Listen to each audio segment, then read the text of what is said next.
Witchcraft and Voodoo, the bi-weekly YouTube show where we talk about different elements of my tradition, which is New Orleans Voodoo and also Haitian Voodoo and Santo and a couple of other ATRs, and my co-host, Sable Aradia, and her traditions. She could explain that better than I can. Traditional witchcraft, Wicca, eclectic Wicca, initiatory Wicca. I've done a bunch of different. If it's related to witchcraft, I've probably at least dabbled in it. So. That's great. All right, so we've done a few of these. If you haven't seen them before, please go back and take a look because there's quite a few now. And tonight we're going to be talking about one of my favorite subjects, which is fashion. I know I have my fashionable bone hat on today, but it's so pretty. Thank you. There's been a lot of talk, I think, especially I really want to do this show because there's been a lot of talk lately about Haitian Voodoo and its connection to fashion, and also traditionally what role fashion has in the religion. And I think that's definitely come to the fore lately. And I just wanted to just sort of, talk about some of that tonight and, what I think about that. So I guess I'm going to start talking about, I'm going to start talking about this past year we had a Voodoo themed fashion show at Fashion Week here in New York City. I did see part of what was presented there. Some of it was done by Mambo Salian Glassman, who is a priestess out of New Orleans. She was assisted by several members of the community. One of my friends who has his own Veve t-shirt, Veves are our ritual drawings. He has his own Veve t-shirt company, and he was there drumming for her. He does a lot of Haitian Voodoo events here and in New York City. And so that was great. I also found out from some people that a lot of the fashion designers went on a sort of, fact-finding, fashion-finding mission actually to Haiti, which I thought was very interesting. I can't really get anybody to tell me anything straight up about what happened on this trip, but I did think that that was at least a step in the right direction for them to be sort of progressive and wanting to include things in a proper way. Also including a priestess, I thought, as much as I wanted it to be me, I was glad that they included somebody that was going to be able to talk about that responsibly. And I think that's really one of the things that's important when we're discussing this, that it's not just, we're getting, these elements of ritual in our religion and our sacred traditions, on a t-shirt, literally or not literally, in a way of sort of commodifying it. And I think it goes much further than that. And that's really where I wanted to begin the discussion, I think, Sable, because I think that's happened a lot. We touched on some of this in our Sacred Art show, with some of the things that happened to Oberon and stuff like that. But I think that's definitely something that, witches have, embraced in a way. Everybody has a pentacle, 25 years ago, not so much. Now, yeah. Yeah, it's true. I have a pentacle. I don't know, this is more your forte than mine, but of course there's stuff that, goes on from my end of things too. I don't recall any formal fashion shows that we've done in recent history, and if somebody knows of one, please correct me, right? But we do definitely have our own aesthetic, right? Or a couple of different ones, right? That tend to be kind of predominant. Right. And I'll talk about more about that as we get into it. But, just as an introductory, we've got our own way of doing things. I do have a pentacle. I have a couple of different pentacles. I have crescent moon earrings and a bunch of things. And I really should have put them on. But here I am in my t-shirt and jeans and my tomboy outfit, which is pretty typical for me.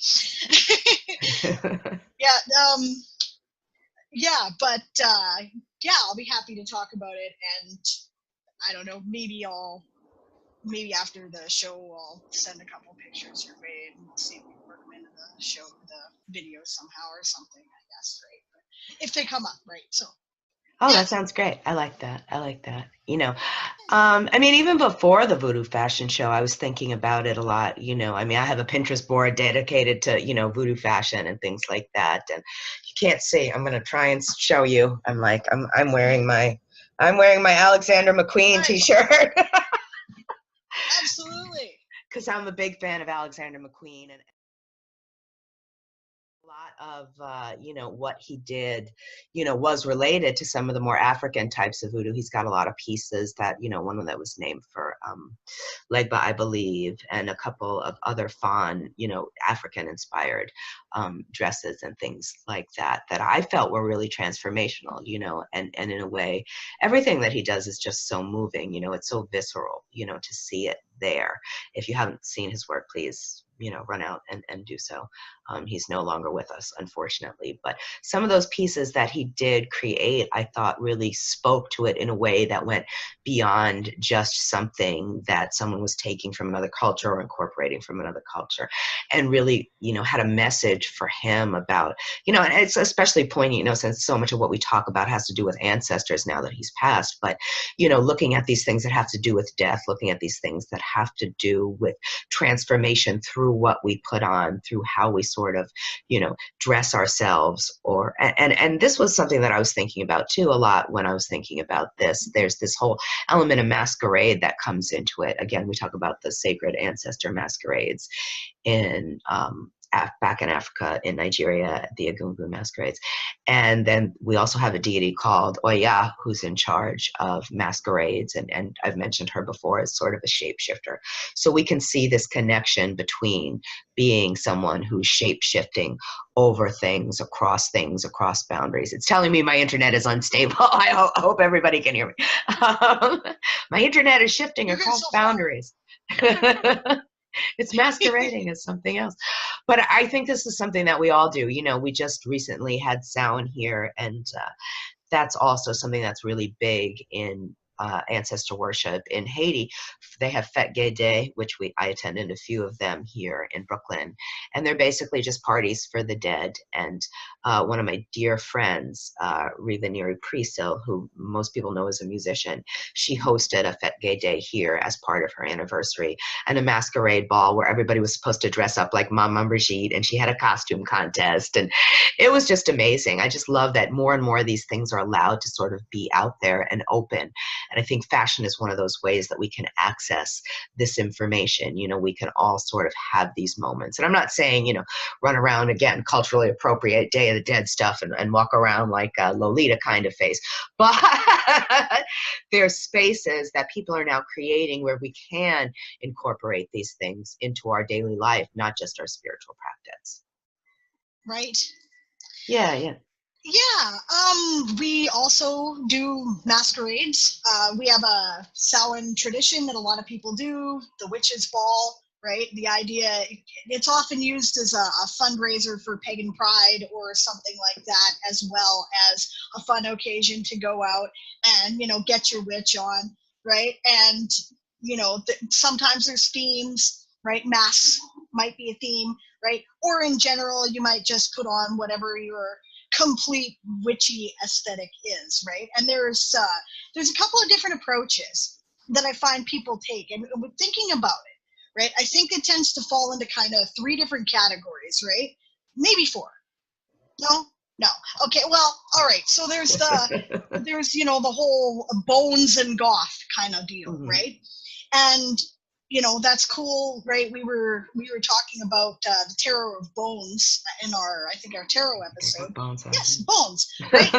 this kind of thing that you're wearing actually would be right in that aesthetic, and that's something that those who are drawn to the idea of darkness isn't a bad thing. It's not synonymous with evil, right? Death and life are both part of the cycle, and acknowledging that and feeling an affinity to that, right? That's one aesthetic approach, right, that we tend to use, right? And then there's, I'll call it sort of neo-shaman type, right? And this is more animal themes, right? You'll get into masks and stuff. This is one that, and like hats and things, right? And I find that has crossed over into rave culture, right? It's really very interesting. People be wearing wolf hats and whatnot, and this is stuff that you used to be able to see this at Pagan Pride 10 years ago, right? And now this is what people are doing at the raves, right? Which, okay, that's cool. And the cool part about it is you talk to I mean, obviously, this is a slightly younger demographic than the one that I'm part of. I kind of just missed the rave scene, right? But my, people my son's age, for example, right, mid-20s, right? He's, like these younger adults they have affinities with these things. They wear the wolf, ears and whatnot, because wolf is one of the totemic animals, spirit animals that they're drawn to. So it's more than just I'm going to look cool for the night, right? It has meaning. And we would consider that to be perfectly appropriate. Like, that's why we do it. So why shouldn't people at a rave do that, right? There's sort of the green witch natural kind of thing. It tends to involve a lot of leaves and vines and things like that, right? I had, when I was in my band Gallows Hill, right, which was a goth rock pagan band, kind of in the spirit of Incubus Succubus, but not quite. I did this like around the turn of the millennium, right? But our aesthetic was kind of a cross between that, the green leaves and natural thing, right, and of course the bones and goth, right, kind of look. And then there's the sort of you take an elemental theme, right? This one tends to involve a lot of bright colors, because colors have symbolism that we associate with, say, the 4 elements, right? And people will incorporate that into their dress to, give an impression, like, say they feel an affinity to a particular element. Like, some people will describe themselves as a fire witch or a water witch, right? And then they'll tend to dress in those colors, and, the water witch will wear like gauzy fabrics with, seashells on it and stuff like that, right? And that's kind of a celebration of their connection to the natural world. I like this kind of, I got a candle holder here. It's like the least cool of the things I have, but this is my sun and moon and stars aesthetic, right? This is, you can't tell, but the blue on the door gives some hint to the fact that there are several things in the room here that I specifically set up when I did it, right, when I repainted it after the teenagers moved it out to nice. my little study, ritual room, whatever, right? And I do a lot of things in that sun and moon and stars aesthetic, because for me, that's kind of like the balance of creation, right? The sun and moon having their different associations, the stars kind of being part of both, because they're suns, but they're associated with the night. So it's a place where the two come together, right? And that's, sort of general witchy aesthetics that you'll see. So if you're going to Pagan Pride for the first time and you see, these bright colored clothing, right, and you're thinking, what is this, a Renaissance fair? They're not wearing it because, it's a Renaissance fair. They're wearing it because this is witchy fashion, and they're saying something with it. There's always a reason why people dress in that manner, right? Oh, yeah. Yeah. I mean, I think I'm laughing while you're saying this, because I feel like I've known dozens of people that have been dressed like you're talking about. Unfortunately, I don't have permission to cut them into this video. I wish I did, because some of them look quite over the top, let me say. And I've certainly had my own foray into all of that as well. I'm really fond of dressing up. And I think it is a good way for somebody to sort of, how do I want to explain this? During Mardi Gras, we say that, like, you get the costume you deserve. You know what I mean? It's like your true self is coming out. In a way, it's that you're not hiding when you're in a Mardi Gras costume, which I think is really the premise that's going on here. What's happening is there's sort of a reveal that, normally you have to wear. People say, oh, I have these, and I'm not saying this insultingly, I have muggle clothes. I'm not trying to insult anybody, but people have clothes that they wear to the, I wear this to the bank or the supermarket or whatever. Clothes, right? So, and then they have something that's much more, highly ritualized, but in a way that feels like it's more their selves, which I think is interesting. And I did, since I brought up New Orleans, I wanted to talk a little bit about what they do there with, yes, we have masquerade for Mardi Gras. And again, it was a time where you could put these things on and get away with things that you wouldn't be able to get away with normally, in the sense of like, just having a disguise, in order to sort of, maybe you wanted to slap somebody who'd been rude to you or something like that, Right. then you could do it. Right. Yeah. And nobody would know it was you. They would just think it was karma coming to sort of, take it in hand. So I think that was interesting. But what really, for me, that's not, somebody asked me once, is Mardi Gras the most holy day in New Orleans? And I started laughing. It really doesn't have anything to do with voodoo or spirituality or that down there, but it's more has to do with the soul of the people and how they operate. I'm thinking about this hat. I did wear this hat for Mardi Gras when I accompanied Dr. John. He was the Baron Samedi for the Crew de Vue parade, and I was riding on the float with him, so I wanted to be one of the gay day. So I decided to take on, sort of this bones and feathers and sequins and things that have to do with, for us, the gay day have to represent the unnamed dead. So that's sort of how I view that. But it was a great costume. Somebody was asking me about it yesterday.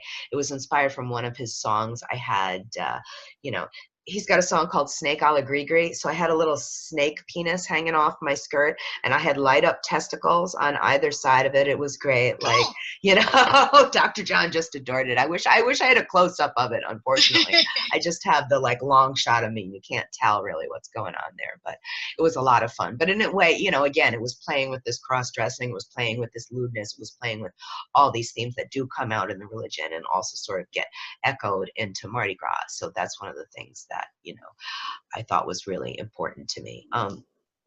What else did I want to say? Oh, one year I went at string theory. That was great. I just hung strings all over myself, which I thought was also representative of my spirituality, in the sense that I was allowed, everything was connected, you know what I mean? But it allowed me to just sort of, I always say your best Mardi Gras costume was one that looks better as it falls apart during the day, so Amy Winehouse or string theory, those are the ones, But anyway.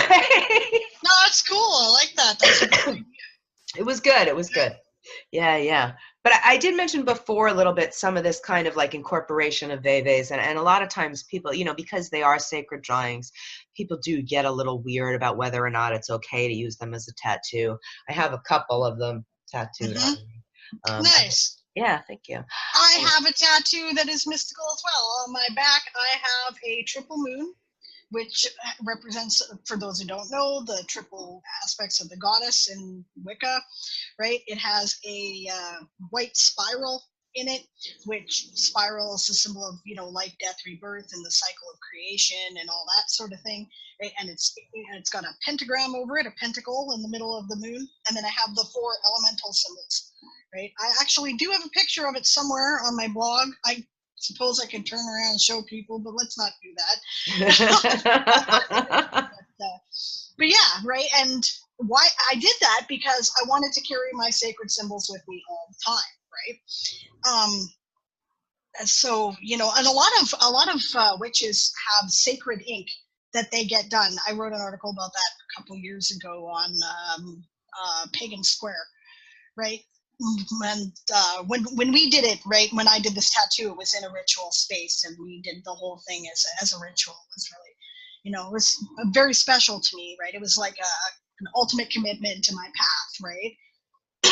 I suppose I should address the pentacle, since we're talking about it, right? Because of course there will be people who will not be involved in the community who will watch the show, and they're like, "What's the deal with the pentacle?"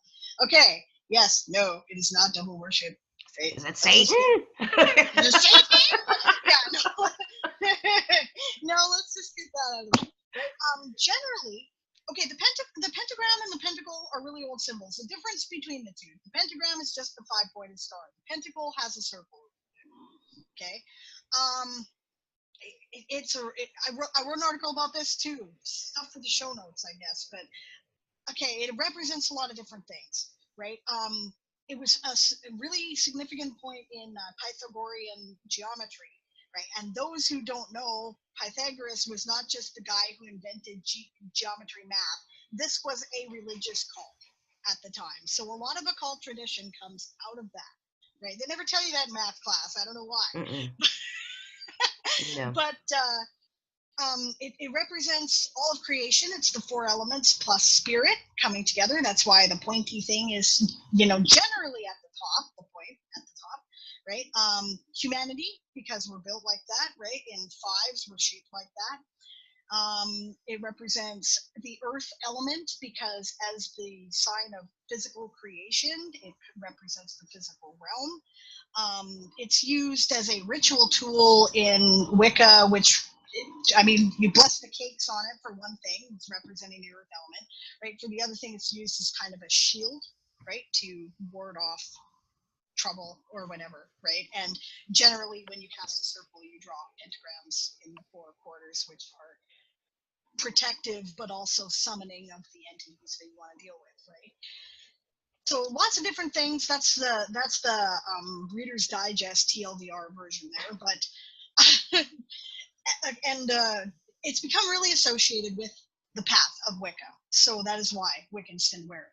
When you see it upside down in witchcraft, which you will, right? It's representing dealing with the material before dealing with the spiritual, right? With the point of spirit at the bottom, it puts the material realm first. And sometimes you have to do that in your life.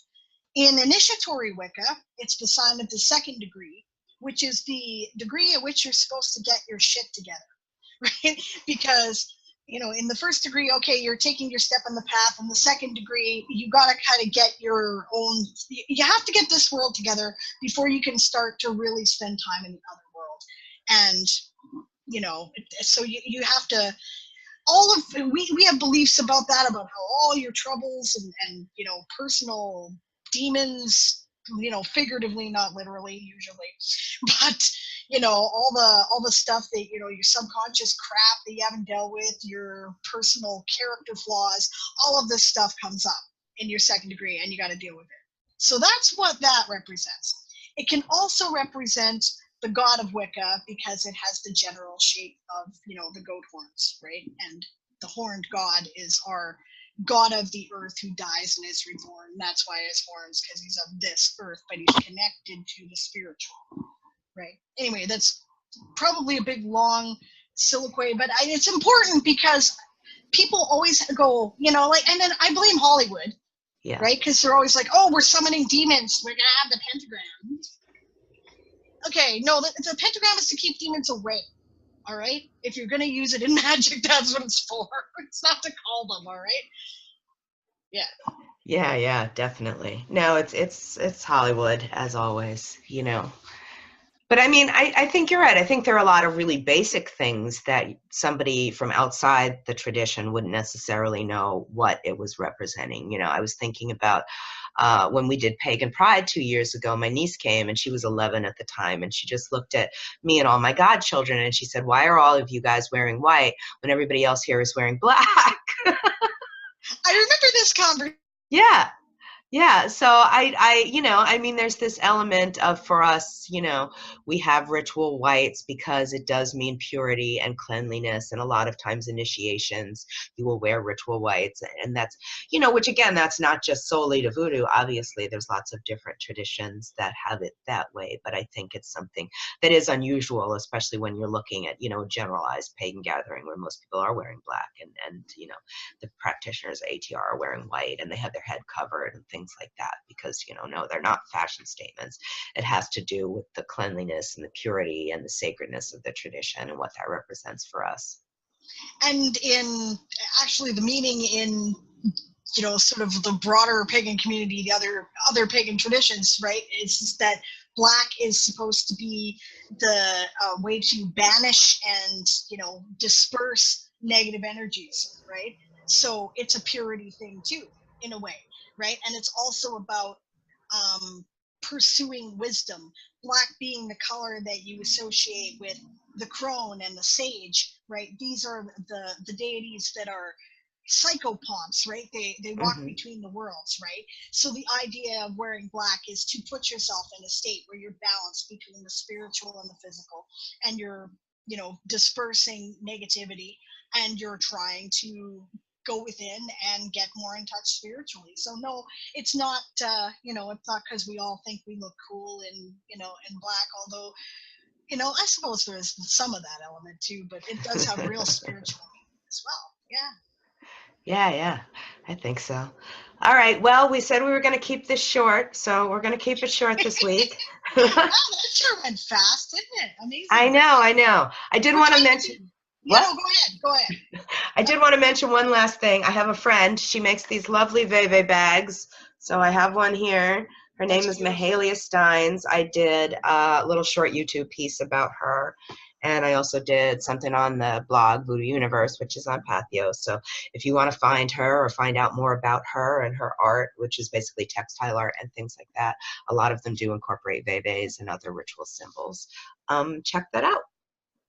There's a wide variety of stuff available if you're wanting pagan symbolism on clothing as well. Sometimes it'll be little verses, you know, like say part of the Charge of the Goddess, right? Sometimes it'll be, you know, the various pagan symbolism, which we really should do some episodes on sometime because we keep referring to it and people are like, well, what is pagan symbolism? It keeps coming to my mind and I want to tell you, but that would be another half an hour. We don't have that time. So we should probably put that one on the list. Okay. That's yeah. Good. I like that. I mean, it's everywhere. People make it, you know, there's some beautiful stuff. What are they called? Kahuna arts, which doesn't seem really like it would be very Wiccan, but they make these beautiful banners, right, of Sabbats, and they make beautiful ritual clothing, and I think it's just kahunaarts.com. I used to carry a lot of their stuff in my store, and I still have some of their stuff, which I wear to pagan gatherings and pagan prom. Nice. Yay. I was thinking that. I was like, I have a t-shirt for sale that I made with witchy stuff on it that says witch happens. So yeah, anybody wants that, let me know. It's going cheap. But but yes, thanks everybody for watching. Please check out my blog and Sable's blog on Pathos.